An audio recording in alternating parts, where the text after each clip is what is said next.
STN के खास मुलाकात कार्यक्रम की विशेष प्रस्तुति में आज हमारे साथ डॉक्टर मेघना शेखावत जी हैं। डॉक्टर मेघना शेखावत जी आयुर्वेद चिकित्सा अधिकारी हैं।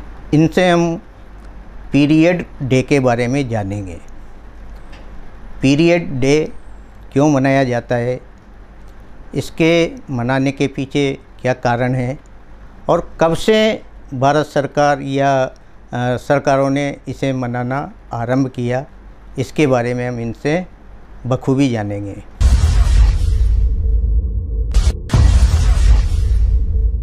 डॉक्टर मेघना जी, आपका स्वागत है हमारे स्टूडियो में। बहुत बहुत धन्यवाद कि आपने मुझे यहाँ पे बुलाया। जी डॉक्टर मेघना जी, आज पीरियड डे है जी। पीरियड डे, एक महिला चिकित्सक हैं आप, तो इसके बारे में आप बहुत बेहतरी से समझा सकती है क्यों ये मनाया जाता है, इसके पीछे मनाने का क्या उद्देश्य है?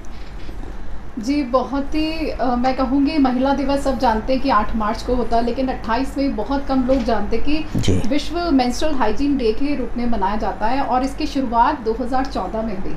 इससे भी एक साल पहले चलते हैं, 2013 में इसकी शुरुआत हुई।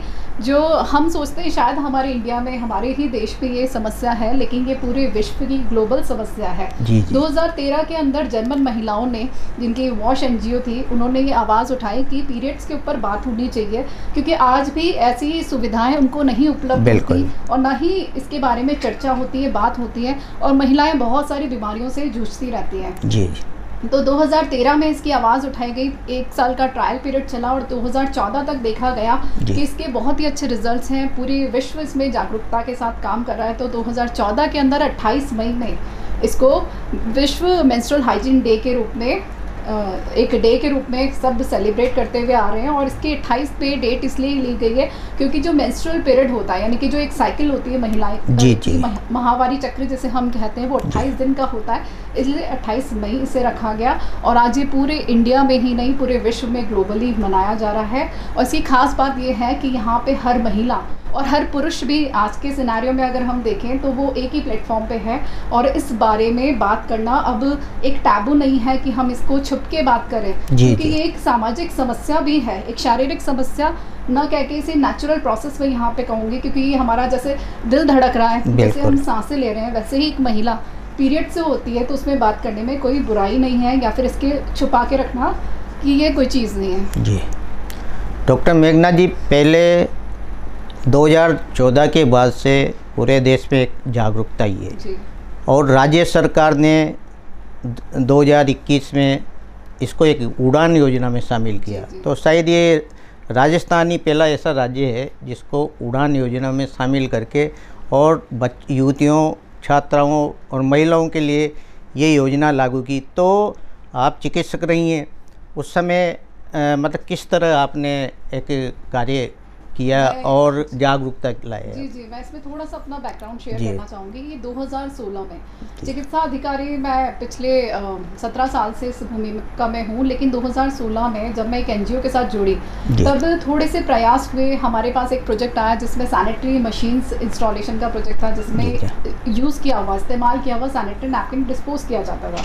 और ऐसी ही मशीन थी जहाँ से इमरजेंसी के टाइम पे वेंडिंग मशीन में से सैनिटरी नैपकिन लिया भी जा सकता था। हमने इस प्रोजेक्ट को बहुत हाईलाइट किया, और क्योंकि मैं एज ए डॉक्टर इससे बहुत कनेक्ट हुई, तो हमें राज्य सरकार तक भी लेके गए। मैंने पर्सनली उस समय 50 मशीनें कोटा शहर में लगाई थी। उसके बाद ये आंकड़ा काफ़ी बढ़कर अभी 500 तक पहुंच गया है। और राज्य सरकार को जब हमने ये प्रपोजल दिया तो उनको भी बहुत पसंद आया, और उच्च अधिकारियों ने इसे सैंक्शन करके आज आप देख सकते हैं हर गवर्नमेंट स्कूल में सैनिटरी मशीन्स मिलेंगी।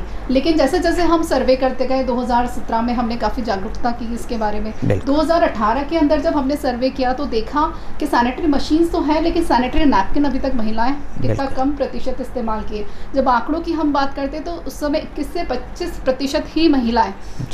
आप चाहे उसे अर्बन की ले लीजिए और गांव की महिलाएं तो और भी कम इसका आंकड़ा रहता है। तो इतनी प्रतिशत ही महिलाएं अगर सैनिटरी नैपकिन का इस्तेमाल कर रही है, तो फिर मशीन काम तभी करेंगी जब वो मशीन उसमें नैपकिन आएगा। तो पहला हमारा काम होना चाहिए कि उनको अवेयरनेस दी जाए कि सैनिटरी नैपकिन आप इस्तेमाल कीजिए। इस्तेमाल क्यों कीजिए? क्योंकि इतने सालों से हम देख रहे हैं पीरियड जब से महिला बनी है तब से ही हो रहे हैं। उस समय सैनिटरी नैपकिन्स नहीं होता था, उसका आविष्कार भी बहुत सालों बाद हुआ। उससे पहले महिलाएं कपड़ों का इस्तेमाल करती थी, जो हमारे घर के वेस्ट मटेरियल्स हैं, जितने भी पुराने कपड़े होते हैं उनका काम ही ये रहता था कि महिलाएं अपने पीरियड्स के टाइम इस्तेमाल करें। धीरे धीरे थोड़ा सा जागरूकता आई तो कॉटन पैड्स उन्होंने घर में बनाना शुरू किया। लेकिन गाँव की अगर मैं बात करूँ तो सिनारियो आज भी बहुत ख़राब है। तो वहाँ पे राख यूज़ करती थी महिलाएं, पुराने घाघरे उसी में अपने 4 दिन निकाल देती थी। इसके अलावा सूखे पत्तों का इस्तेमाल करती थी। और आपने कई कवरेज भी ऐसी देखी होंगी जिसमें गर्भाशय तक चींटियाँ भी पहुँच गई हैं, कुछ फंगल इन्फेक्शन भी हो गए जिससे उनका पूरा रिप्रोडक्टिव ऑर्गन यानी प्रजनन शक्ति ही खत्म हो गई। तो इस तरह से ये एक बहुत बड़ी जागरूकता इसकी ज़रूरत है, इसलिए हमने ये निश्चय किया और प्रयास नाम इसको दिया। और 2018 में इस मूवमेंट को हमने गांव में, हर शहर में, ढाणी में पहुंचाने की कोशिश की और करीब 2 लाख सैनिटरी नैपकिन हमने महिला दिवस पे ही वितरित किए और उसमें 2 विश्व रिकॉर्ड भी बनाए। और यहाँ पे राजनीतिक स्तर से लेके एडमिनिस्ट्रेशन स्तर तक भी हमें काफ़ी सपोर्ट मिला इस चीज़ का, जिसे भी हमने उस समय सीएम को बताया कि हम ये प्रोजेक्ट करने वाले हैं तो उन्होंने भी इस प्रोजेक्ट को काफ़ी सराहा। धीरे धीरे ये जागरूकता बढ़ती गई, सिर्फ हमारे राजस्थान के एनजीओ तक न रह के हमने उसमें नेशनल लेवल पे भी उसको लेके गए और 2019 से हमने इसे नेशनली सेलिब्रेट करना शुरू किया। और 28 मई, क्योंकि जैसे जैसे मैं इसमें जुड़ती गई तो मुझे भी पता चला कि 28 मई महिला माहवारी दिवस के रूप में मनाया जाता है, तो हमने इस डे को प्रयास डे के नाम से सैंक्शन करवाया। और आप देखेंगे आज बहुत सारी जगह पे नेशनली, सिर्फ कोटा में नहीं पूरे नेशनल लेवल पे हम इसको, चाहे सैनिटरी नैपकिन डिस्ट्रीब्यूशन हो, चाहे सैनिटरी नैपकिन मशीन्स हो, या फिर महिलाओं को, गर्ल्स को जाके मेंस्ट्रुअल कप्स डिस्ट्रीब्यूट की जाए, या फिर उनको अवेयरनेस प्रोग्राम दिए जाए। तो ये पूरा जागरूकता अभियान आज के दिन पूरे देश में हम सेलिब्रेट करते हैं। जी डॉक्टर मेघना जी, पहले वास्तव में ऐसा देखा गया था कि इस तरह की कोई जागरूकता नहीं थी तो बच्चियां भी कभी स्कूल भी नहीं जा पाती थी, है ना। आप के प्रयासों से जैसे स्कूल या आंगनवाड़ी का जो केंद्र है उसमें किस तरह आप समझाते थे कि भाई इससे ये बीमारी नहीं हो?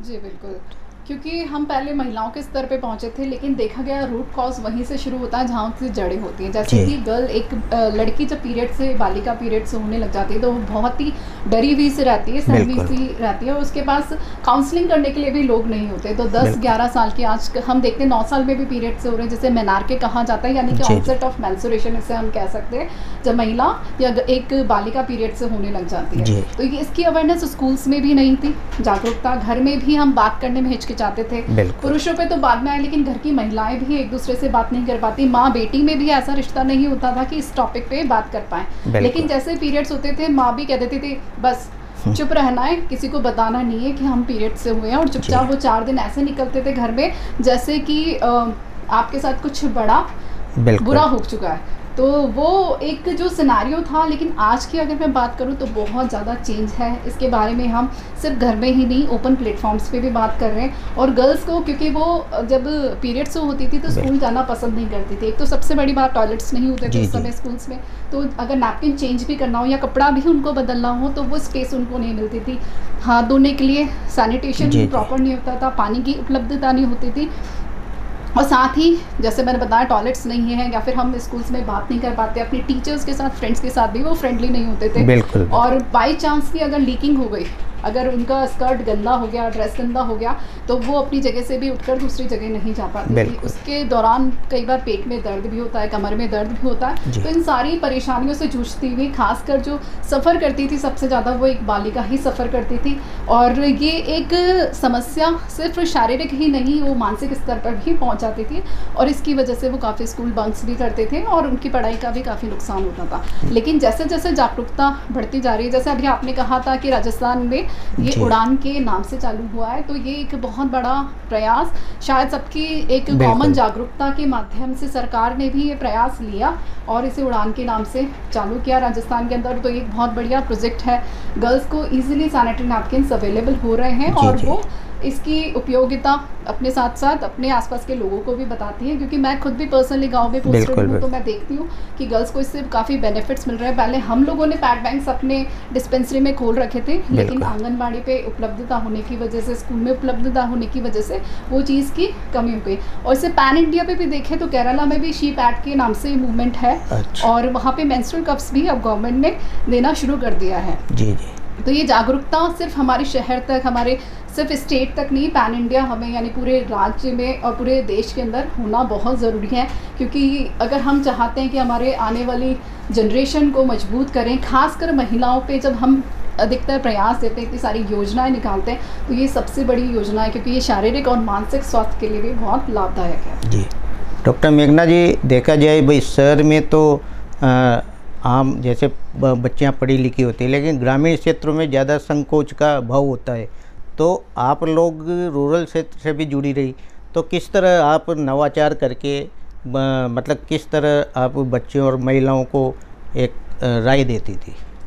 गर्ल्स को समझाना आसान नहीं होता, क्योंकि वो हम घर में भी देखें, जब हमारे घर की छोटी बच्चियां होती हैं और खासकर टीन एज में होती है, तो उनको समझाना बहुत मुश्किल होता है। तो उनके साथ दोस्त ही बनना पड़ता है। जैसे आप पूछ रहे थे किस तरह से आप समझाते हैं उनको, तो हमको उनके साथ फ्रेंडली होना पड़ता था। हम थोड़ा सा ओपन करते थे, कुछ एक्टिविटीज़ के माध्यम से, कई बार प्लेस भी हमने उन लोगों के साथ रखे हैं, कुछ गेम्स के माध्यम से, और कुछ स्ट्रक्चर्स और कुछ हम शीट्स चार्ट्स वहाँ ले जाते थे, और सैनिटरी नैपकिन्स और अलग अलग यूट्रस जैसे गर्भाशय का स्ट्रक्चर है, इस तरह से हम पूरा एक्सप्लेन करते हुए, फ्रेंडली होते हुए गर्ल्स को समझाते थे। और उसका बहुत अच्छा रिजल्ट हमने देखा, और बहुत मिक्सअप हो जाते थे। एंड में हमें लगता भी नहीं था कि उनको इस बारे में कोई हिचक है। सैनिटरी नैपकिन हाथ में लेके हमने बहुत बार फोटो खिंचाए। तो ये आप देख सकते हैं कि ये चेंज 1 घंटे के अंदर उनमें आ जाता था। और ये परिवर्तन का सबसे बड़ा आप उनकी हेल्थ पे देखेंगे कि खुद क्वालिटी नैपकिन चूज करती थी अपने लिए। जब हम नेक्स्ट उनके पास काउंसलिंग में जाते थे, तो वो खुद बताती थी कि मैडम वो क्वालिटी हमें अच्छा नहीं लगा, तो हमने ये स्विच किया। और देखा भी जाए, अगर नॉर्मली अगर सरकार भी नहीं दे रही है, तो हर लड़की और हर महिला से मैं कहना चाहूँगी कि 20 से 25 रुपए का एक नैपकिन, क्वालिटी नैपकिन आपको मार्केट में मिल जाता है। अगर वो इस्तेमाल करके आप अपने जीवन को सुरक्षित कर सकते हैं, आने वाले अपने प्रजनन शक्ति को बचा के रख सकते हैं। क्योंकि अगर आपने सही चीज़ों का इस्तेमाल पीरियड्स के दौरान नहीं किया, तो आने वाले समय में आप इनफर्टाइल भी हो सकते हैं, यानी बांझपन के शिकार भी हो सकते हैं, और बहुत सारी आपको समस्या, PCOD है, श्वेत प्रदर की समस्याएं, ये भी हो सकती हैं। तो सबसे बढ़िया, किसी पे डिपेंडेंट रहने की ज़रूरत नहीं। 25 रुपये लो, 2 आपको लगते हैं, एक पैकेट में 6 नैपकिन आते हैं। आपको अगर पीरियड्स ज़्यादा भी आते हैं तो 2 पैकेट लगेंगे, 50 रुपये में आप अपने आप को सुरक्षित कर सकते हो। तो इतना तो हम अपनी पॉकेट मनी से भी निकाल सकते हैं। जी डॉक्टर मेघना जी, इस दिन शहर में जैसे चिकित्सा विभाग या प्रशासनिक लेवल पर NGO की तरफ से क्या एक जागरूकता अभियान छेड़ा जाता है? जी सर, हमने कोशिश बहुत की है, और हर स्तर पे, प्रशासनिक स्तर पे, राजनीतिक स्तर पे, सामाजिक संस्थाओं के साथ जुड़कर भी ये कोशिश की है कि जितना हो सके हर गली मोहल्ले ढाणी में, हर जिसे कह सकते हैं अंडर प्रिविलेज एरियाज़ में जाके जितना हो सकता है जागरूकता अभियान आप चलाएं। जब आप हो सकता है सैनिटरी नैपकिन बांट रहे हो, या सिर्फ एक टॉक भी रख रहे हो, बात भी कर रहे हो, या फिर कुछ आप उसमें आईसी मटेरियल भी बांट रहे हो, तो वो भी इनफ होता है। कई जगह सैनिटरी मशीन्स भी लगाई जा रही है, जिसका मैं खुद भी हिस्सा हूँ कई जगह, तो वहाँ पे जागरूकता फैलाई जा रही है। और ये जागरूकता सिर्फ हम शहरी लोगों में नहीं, गाँव तक भी पहुँच रही है।